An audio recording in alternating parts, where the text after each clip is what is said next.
Mesdames, Messieurs, bonsoir et merci de la fidélité à la télévision nationale. Au sommaire de cette édition, une réflexion sur la situation sociopolitique du pays après la prise du pouvoir par le CNRD vient d'être présentée.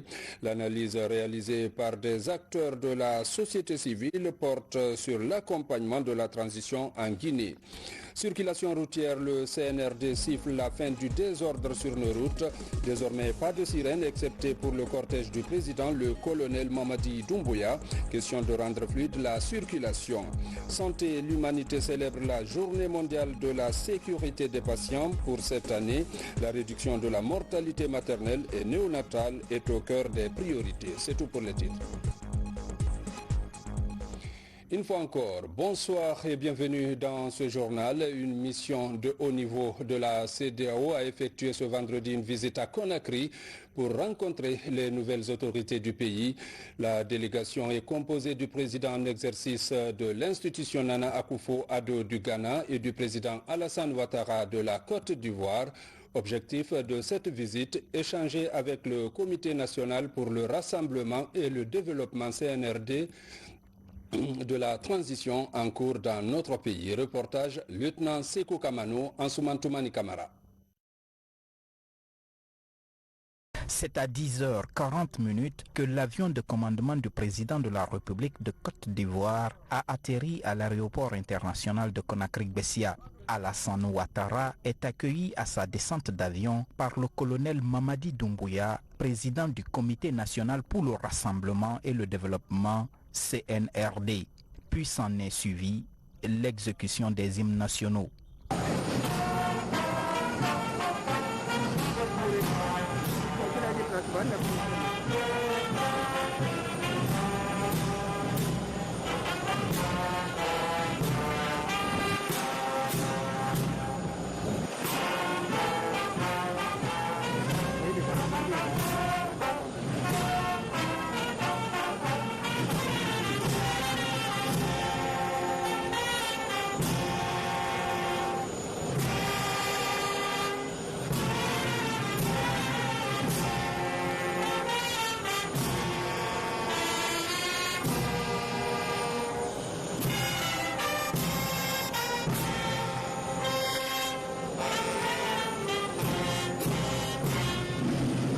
Les deux présidents ont passé en revue le commandement militaire, les membres du Comité national pour le rassemblement et le développement CNRD, les corps diplomatiques et consulaires accrédités en République de Guinée. Le colonel Mamadi Doumbouya a conduit son hôte au salon d'honneur de l'aéroport de Conakry.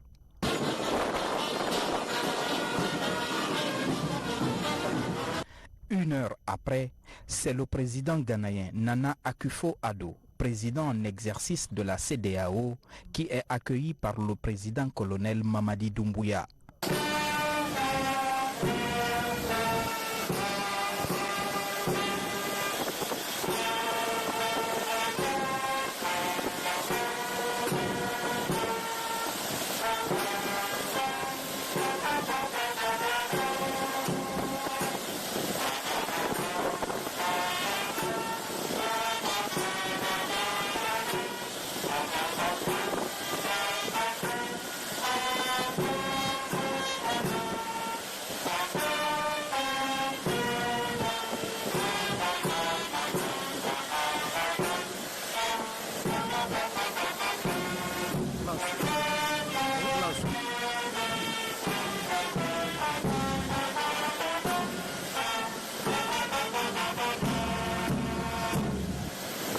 Les deux présidents saluent les autorités militaires et civiles présentes sur le tarmac de l'aéroport de Conakry avant de rejoindre le salon d'honneur.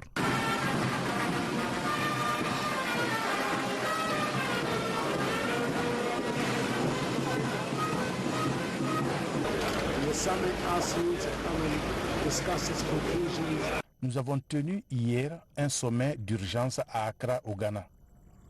Et ce sommet extraordinaire de la CEDEAO nous a demandé de venir à Conakry pour discuter avec la junte sur les conclusions de la réunion. Voici le but de notre présence.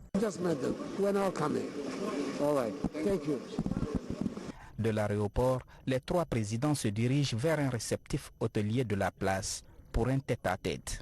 À leur passage, le cortège présidentiel est acclamé par une foule qui salue la prise en main des destinées de la Guinée par le Comité national pour le rassemblement et le développement, CNRD. En conférence, les chefs d'État de la CEDEAO ont pris certaines mesures contre la junte militaire en Guinée et ont imposé un agenda. Et l'agenda est de 6 mois. 6 mois. Avec quels moyens? Pour quel objectif? Avec quelle mission? Avant d'imposer au peuple de Guinée ces sanctions, la CEDEAO se devait d'attendre les conclusions des concertations nationales qui sont en cours. Nous nous sommes mobilisés pour prouver à la face du monde et à la communauté des États de l'Afrique de l'Ouest que la junte, nous avons adhéré aux engagements et aux déclarations de la junte quant à la refondation de notre État, et nous savons mieux que quiconque les problèmes auxquels la société guinéenne est confrontée.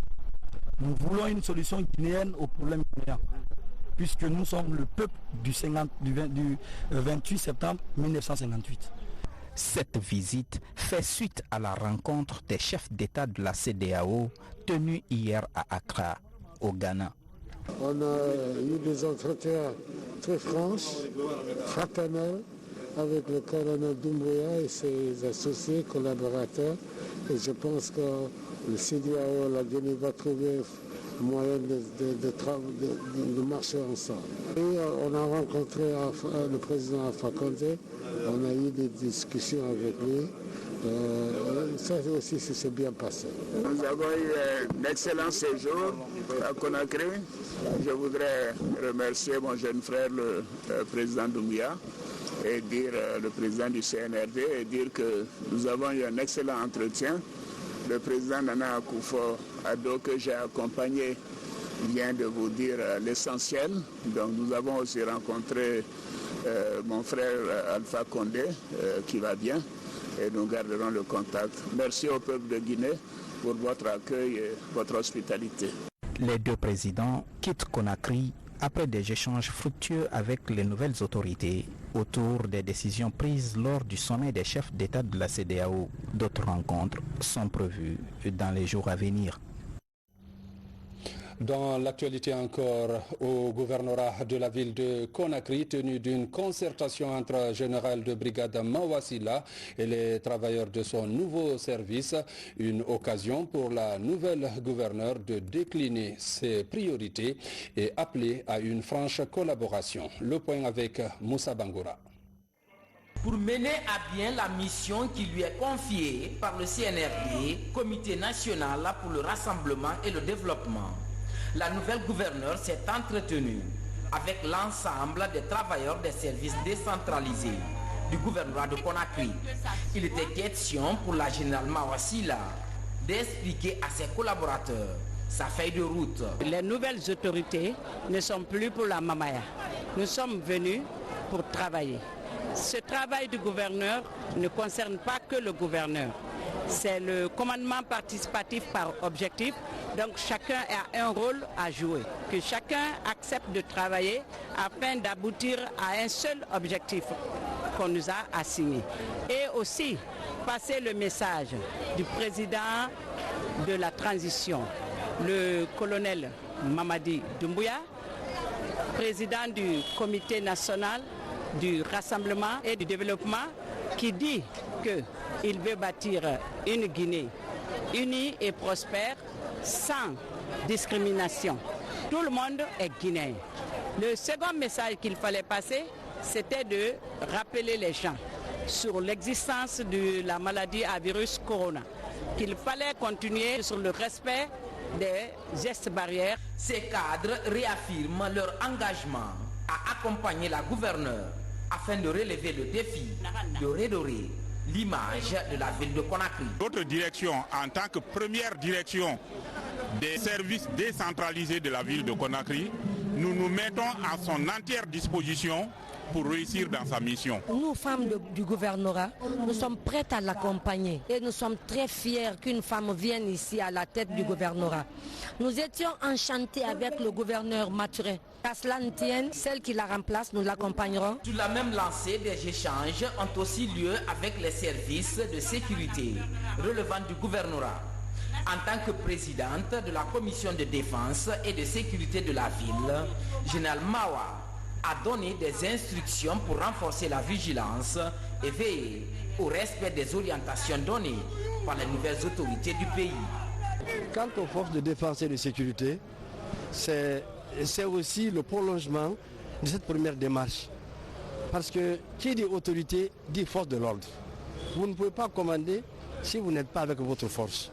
Et celle qui est venue est une femme qui est un homme en tenue, un général de l'armée qui, même s'il n'était pas gouverneur, quand il rentre dans cette cour, tout agent qu'il trouve ici doit se lever et lui rendre des honneurs. Elle a demandé à ce que chacun, en ce qui le concerne, soit sur le champ de bataille pour que les missions que le CNRD lui a confiées soient une mission réussie, une mission qui amènera toutes les autorités désormais à avoir confiance.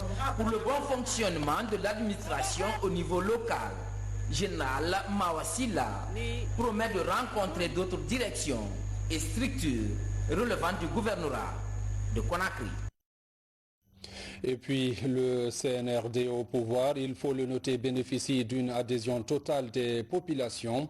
Les différents acteurs sociopolitiques apportent leur soutien à l'équipe dirigée par colonel Mamadi Doumbouya. Ces acteurs expriment également leurs attentes. Suivez. La plateforme d'Union nationale des jeunes pour l'émergence de la Guinée salue la libération de tous les détenus politiques, qui est d'ailleurs le préalable d'une réconciliation nationale. La plateforme exhorte la nouvelle autorité du pays de préserver la paix, de l'unité nationale et la démocratie. Peuple de Guinée, dans cette période de transition, nous devons mettre de côté nos différends, nos égos, pour faciliter une bonne transition au Conseil national du rassemblement et du développement. La plateforme de concertation salue le CNRD pour les mesures fortes et courageuses déjà prises en matière de bonne gouvernance et se félicite pour les réformes hardies annoncées et dont l'application est sans doute attendue par les populations qui se sont manifestées favorablement au changement.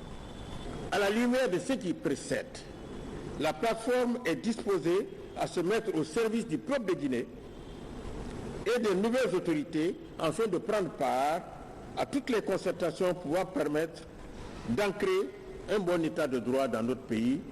Nous, membres de l'Union nationale des chasseurs et guérisseurs traditionnels de Guinée, avons suivi avec beaucoup d'attention les derniers événements politiques survenus dans notre pays le 5 septembre 2021 et avons pris acte de la prise du pouvoir par les forces des armées républicaines, conduites par le colonel Mamadi Doumbouya, président du CNRD. Nous les félicitons pour le professionnalisme et le patriotisme qui ont caractérisé cette prise de pouvoir dans la paix et la quiétude de la population. Nous saluons le contenu des premières déclarations et en réjouissons des actes déjà posés et encourageant à préserver dans le même sens. Notre union adhère sans réserve aux idées du CNRD et s'engage à œuvrer pour l'atteinte de tous ces objectifs. Je vous annonçais cette décision majeure dans les titres qui siffle la fin du désordre dans l'utilisation des sirènes et cortèges dans la circulation. L'objectif est de lutter contre l'anarchie et rendre fluide la circulation. Reportage Mounir Bari. Avec le Comité national pour le rassemblement et le développement CNRD, c'est le vent du renouveau qui souffle ou la rupture avec les anciennes pratiques. Au niveau de la circulation routière, par exemple, c'est la discipline qui doit primer. À travers un communiqué lu à la télévision nationale, l'usage des cortèges et les sirènes formellement interdits, excepté le président de la République et les ambulances tout ce qui peut rentrer dans le cadre de discipline et pour moraliser les actions des hauts responsables, des hauts commis de l'État, c'est tout à fait normal et c'est encourageant. Ce que je voudrais dire encore de l'occasion, il faut que les citoyens suivent la même direction. À savoir, si aujourd'hui les sirènes sont empêchées, il y a plus ce bruit autour. De l'autre côté, il faut que les chauffeurs aussi acceptent d'être disciplinés. Disciplinés, c'est-à-dire en respectant les codes de conduite. C'est quelque chose que j'admire beaucoup et j'ai beaucoup aimé. Le message que les autorités ont lancé, c'est à la population d'accepter. En fait, eux, ils ont compris. Parce que depuis hier, j'ai fait un constat. Déjà, c'est quelque chose que la population guinéenne a admiré. Donc, c'est à la place de la population encore. Ils ont parlé des cortèges, mais ce n'est pas les cortèges seulement. Tu vas voir les motards qui sont là aujourd'hui, nos frères, les taxis motards, qui font du n'importe quoi à la circulation. La dynamique enclenchée par les autorités, instaurer des bonnes pratiques, autres préoccupations, lutter contre l'anarchie, l'indiscipline des conducteurs, afin de minimiser les accidents qui deviennent de plus en plus fréquents à Conakry comme à l'intérieur du pays. Une décision fortement encouragée par les citoyens de la capitale qui saluent l'avènement des autorités de la transition. Avant l'arrivée de CNRD, tout le monde sait, tout le monde est au courant de cela. Il y avait beaucoup de pagaille. On avait même cru que certains ministres étaient le président. Quand il sort sur la circulation, vous le voyez, c'est qu'il emmerde tout le monde. On accueille cette nouvelle avec joie parce que cela nous permet d'éviter plein de choses qu'on voyait souvent dans la circulation. Par exemple, il y avait des bouchons qu'ils créaient souvent et franchement, c'était pas joli à voir. Donc, le fait d'annuler ça, franchement, j'espère que la circulation sera la meilleure maintenant. La décision du Comité national pour le rassemblement et le développement, CNRD, est respectée sur le terrain, selon notre constat. Une mesure pour rétablir l'ordre, la discipline et la rigueur dans la circulation routière. Des dispositions sont déjà prises pour faire respecter cette mesure. Et puis, une analyse sur la situation socio-politique du pays après la prise du pouvoir par le CNRD vient d'être présentée. Le travail est réalisé par le groupe national de réponse électorale, les institutions étatiques et les acteurs impliqués dans le processus de paix dans notre pays. Reportage, Mounir Bari, Christophe Conté. Première rencontre du groupe national de réponse électorale après la prise du pouvoir par le CNRD. Ces spécialistes des questions électorales saisissent l'opportunité pour revoir les grandes lignes et porter une analyse commune sur la situation sociopolitique du pays. Nous travaillons sur des questions importantes pour notre pays. Il s'agit donc du dialogue, le dialogue inclusif qui normalement doit impliquer tous les acteurs politiques. Nous investissons également et nous œuvrons beaucoup dans le cadre du processus électoral, donc la transparence du processus électoral d'une manière générale. Et nous sommes aussi l'un des acteurs majeurs de tout ce qui est donc travail dans le cadre de la paix, de la réconciliation et de la promotion de l'unité nationale. Nous avons pris acte, donc connaissance justement de la prise du pouvoir par le CNRD et d'après les échanges que nous avons eus ce matin, nous avons constaté que pratiquement tout ce qui est prôné par le CNRD correspond effectivement à la vision que nous avons également. Ce groupe est formé par une coalition des organisations de la société civile. La rencontre favorise également les échanges entre les membres et les personnalités impliquées dans le processus du maintien de la paix. Les nouvelles dispositions sécuritaires annoncées par les nouvelles autorités en faveur de la population sont saluées. C'est un espoir pour moi, l'arrivée de ces militaires, et que j'espère que cette transition va nous permettre de respirer un peu, d'oublier un peu la politique et vraiment aller à une cohésion sociale, que les Guinéens sachent que nous sommes un et indivisibles. Le groupe national de réponse électorale est mis en place depuis 2020 dans le but de contribuer à l'apaisement. Ces cadres se concertent désormais pour une transition réussie par le CNRD. Reportage rendu en studio par Amara Tolno. A préciser que vous allez suivre après ce journal d'importants communiqués du CNRD. Dans l'actualité toujours, célébration ce 17 septembre de la Journée mondiale de la sécurité des patients. Cette année, l'OMS met un accent sur la réduction de la mortalité maternelle et néonatale dans les pays africains. Je vous propose la déclaration du représentant de l'OMS, une déclaration commentée par Adiatou Bari. La sécurité des patients est une approche innovatrice lancée depuis 2019. Elle met en lumière la prévention des dommages souvent causés aux malades en milieu hospitalier. La sécurité des patients, c'est aussi centrer les soins sur toutes les catégories de personnes. L'Organisation mondiale de la santé interpelle donc les pays africains sur la nécessité de sécurisation des patients. Les systèmes de santé doivent s'efforcer de regagner la confiance des communautés et investir encore plus dans les bonnes pratiques de lutte contre les infections. Un tel investissement devrait notamment porter sur l'accès à l'eau potable, l'accès à l'assainissement et au système d'élimination des déchets médicaux. Pour la célébration de cette année, les soins maternels et néonatals sans risque est la thématique mise en avant par l'OMS. Le choix vient du taux de mortalité maternelle et néonatale encore très élevé dans plusieurs pays africains. Plusieurs raisons expliquent cette situation, comme l'hémorragie après l'accouchement et les infections chez les nouveau-nés, deux principales causes de mortalité maternelle et néonatale qui sont prises en compte. Cette campagne est particulièrement pertinente dans la région africaine qui enregistre environ 7 décès maternels sur 10 dans le monde et un décès de nouveau-nés sur 3 dans le monde. Le nombre de ces décès pourrait être évité en veillant à ce que les patients soient en sécurité, respectés et que leurs besoins soient entendus et pris en compte. Dans la politique de promotion de la sécurité des patients, tous les acteurs socio-économiques du pays doivent être impliqués.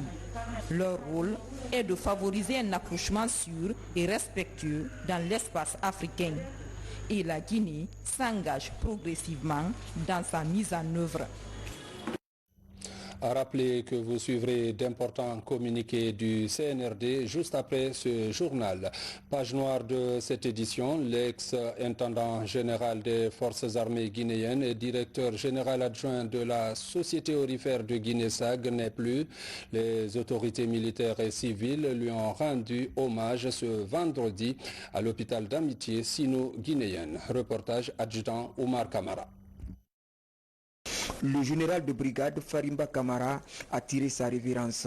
Le jeudi 14 septembre 2021, il est décédé des suites de maladie à l'hôpital de l'amitié sino-guinéenne. Général Farimba Kamara fut l'un des artisans de plusieurs réformes à la direction générale de l'intendance militaire. Au nom du président du TNRD, du chef d'état-major général des armées, du chef d'état-major de l'armée de terre, du directeur général des ressources humaines, du directeur général des pensions militaires et anciens combattants, du commandant du bâton du quartier général et tous tes compagnons d'armes, souhaite que la terre bénie de Guinée, que tu as tant aimé et servi, avec dévouement et abnégation te soit légère.